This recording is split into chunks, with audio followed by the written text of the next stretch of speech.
দগ্ধ ওদেরকে অগ্নিদগ্ধ অবস্থায় উদ্ধার করে আত্মীয় স্বজন ঢাকা আনার পথে একজন রাস্তায় মৃত্যু হয়েছে, আরেকজন আজকে সকালে ঢাকা মেডিকেল কলেজ হাসপাতালে চিকিৎসাধীন অবস্থায় মারা গেছেন এইখানে বার্ন ইউনিটে। বাকি 7 জনই চিকিৎসাধীন আছে। আমাদের হসপিটালে সম্ভাব্য যতগুলি চিকিৎসা দেওয়ার মতন ব্যবস্থা আছে সর্বোত্তমভাবে তাদেরকে চিকিৎসা দেওয়া হচ্ছে।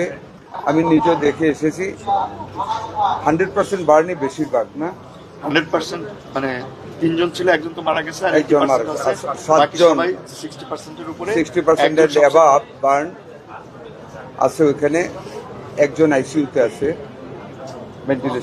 ভেন্টিলেশনে আছে, আর এমনিতে আইসিইউতে আছে আরেকজনকে সার্ভিস করবেন। 7 জনই আমার এলাকা তো হ্যাঁ আমাদের এমপি এলাকার যথাসাধ্য আমরা চেষ্টা করতেছি। আমাদের হসপিটাল কর্তৃপক্ষ চেষ্টা করতেছেন। আমাদের মাননীয় দুর্যোগ মন্ত্রী এখানে আছেন, আমাদের ওই এলাকার মাননীয় সংসদ সদস্য উপস্থিত আছেন। আমাদের অ্যাভেলেবল যত ফেসিলিটিস আছে, মেডিসিন আছে, সব হসপিটাল কর্তৃপক্ষ দিচ্ছেন। বাকি যদি আরও কিছু লাগে আমি আশ্বস্ত করেছি আমরা উভয়ই আমাদের হাসপাতাল কর্তৃপক্ষকে আমরা সেটা যোগান দেব। তবে আগুনে পোড়া মানুষ অনেক কষ্ট হচ্ছে, তো অনেক কষ্ট যতটুকু সম্ভাব্য ফেসিলিটি চিকিৎসা দেওয়া হচ্ছে, আপনারা দোয়া করবেন। আমরা টেক কেয়ার করতেছি, আমরা শেষ মুহূর্ত পর্যন্ত খেয়াল রাখবো কিভাবে প্রাণগুলি আল্লাহ বাঁচাইতে পারেন। আমাদের সহযোগিতা আমরা চেষ্টা করবো ইনশাল্লাহ। আপনাদেরকে ধন্যবাদ। স্যার,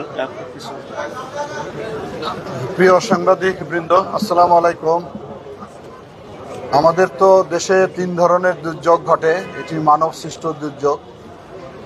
তো আমরা আলোচনা করে দেখেছি যে আমাদের এই গ্যাস লিকেজ থেকে সারা বছরই কোথাও না কোথাও দুর্ঘটনা ঘটে। গতকালকে যেমন চট্টগ্রাম হালি শহরে ঘটেছে, এবং আজকে আমরা খবর পেয়েছি যে কুমিল্লার দাউদকান্দিতে একই ধরনের একটি ঘটনা ঘটেছে। আমরা এটা নিয়ে কাজ করতে চাই শিল্প মন্ত্রণালয়, স্বাস্থ্য মন্ত্রণালয়, আমরা দুর্যোগ ব্যবস্থা মন্ত্রণালয় থেকে, যাতে করে এই যে গ্যাস লিকেজ থেকে এবং গ্যাস যে সিলিন্ডারগুলো ব্যবহার করা হয়, মেয়াদ উত্তীর্ণ সিলিন্ডারগুলো ব্যবহার করা হয়, এগুলোতে কিভাবে একটা নিয়মের মধ্যে নিয়ে আসা যায় সেগুলো নিয়ে আমরা অল্প সময়ের ভিতরে 3 মন্ত্রণালয় বসে কাজ করব, যাতে করে ভবিষ্যতে এই ধরনের দুর্ঘটনা থেকে কম ক্ষতি হয় সেই ব্যবস্থাটা করার চেষ্টা করা হবে। আর আমাদের মন্ত্রণালয় থেকে আমরাও বলেছি আমাদের যতটুকু সাপোর্ট দেওয়া দরকার আমরা সেই সাপোর্টটা দিব। আর এটি খুবই মর্মান্তিক, শিশু বাচ্চা সহ মহিলারা আক্রান্ত হয়েছে। ধন্যবাদ। আপনি একটু বলেন। হ্যাঁ ঠিক আছে, আপনাদের যদি কোনো কিছু জানার থেকে বলতে পারেন। আর আমাদের এখানে এলাকার এমপি মহোদয় উনি আছেন, উনি কালকে থেকে অ্যাকচুয়ালি আমার সঙ্গে মানে ওনাদের রোগীদের ব্যাপারে সমস্ত খোঁজখবর উনি নিয়েছেন। আমার সঙ্গে রেগুলার বেসিসে ওনার কথা হয়েছে। তো আপনাকে ধন্যবাদ যে আপনি আপনার রোগীদের খবর নিয়েছেন। আমরা আপনাদের যদি প্রশ্ন না থাকে তাহলে আমরা আমাদের কাজ করি। জি জি আচ্ছা, কুমিল্লাতেও এই শহরের পরেই মানে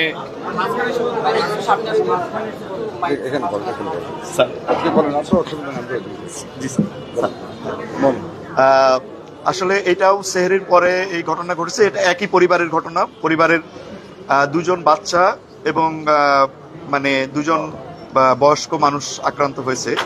তো বাচ্চাদের মধ্যে মানে একজন বাচ্চা যিনি আছেন তিনি অল্প বার্ন হয়েছেন, একজন বয়স্ক মানুষ অল্প বার্ন, এবং স্বামী স্ত্রী যিনি ওনারা 2 জনেরই 50%-এর উপরে বার্ন, এবং তারা ইনহেলেশন ইনজুরি আছে, এবং ওনাদের অবস্থা আশঙ্কাজনক।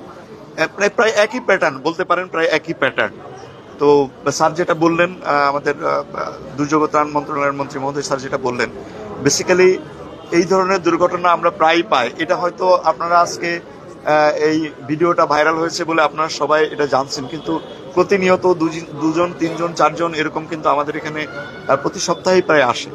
তো এই বিষয়টা নিয়ে কথা বললেন, আমরা স্যারের সঙ্গে কথা বলছি, আমরা ভবিষ্যতে এগুলো নিয়ে তো আলোচনা করবো। আর চিকিৎসার ব্যাপারে আমাদের নিজস্ব মন্ত্রণালয়, স্বাস্থ্য মন্ত্রণালয় স্যার তো বলেছেন, আমরা আশা করছি যে দুর্যোগ ত্রাণ মন্ত্রণালয় স্যারও এটা দুর্যোগ হিসাবে যেহেতু ওনারা মানে সবাই আমরা চিহ্নিত করছি, ওখান থেকে আমরা সাহায্য পাবো। তো এদের চিকিৎসার ব্যাপারে আমরা আশা করি যে কোনো সমস্যা হবে না আমাদের পক্ষ থেকেও এবং সরকারের পক্ষ থেকেও। আমরা এই ব্যাপারে যতটুকু করবার করব ইনশাল্লাহ।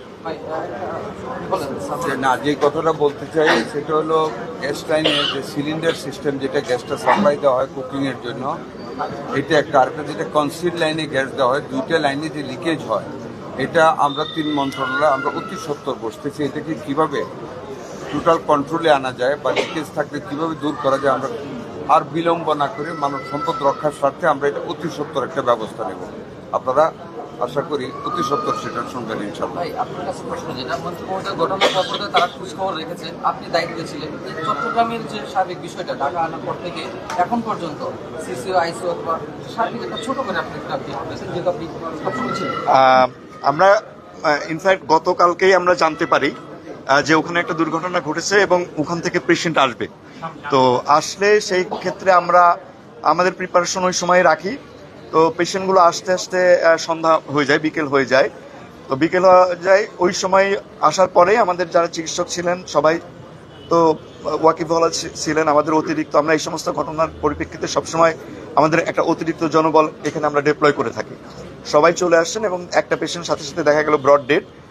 তারপরে বাকি যে 8 জন, সেই বাকি 8 জনকে আমরা বিভিন্ন ক্যাটাগরি করে আইসিইউ, এইচডিইউ, মেল এইচডিইউ এবং ফিমেল এইচডিইউকে স্থানান্তরিত করি এবং তখন থেকে অ্যাকচুয়ালি চিকিৎসা শুরু হয়ে যায়। ইন দ্য মিন টাইম আমাদের স্বাস্থ্য মন্ত্রণালয়ের স্যারদের সঙ্গে আমার কথা হয়, এমপি মহোদয়ের সঙ্গে আমার কথা হয়।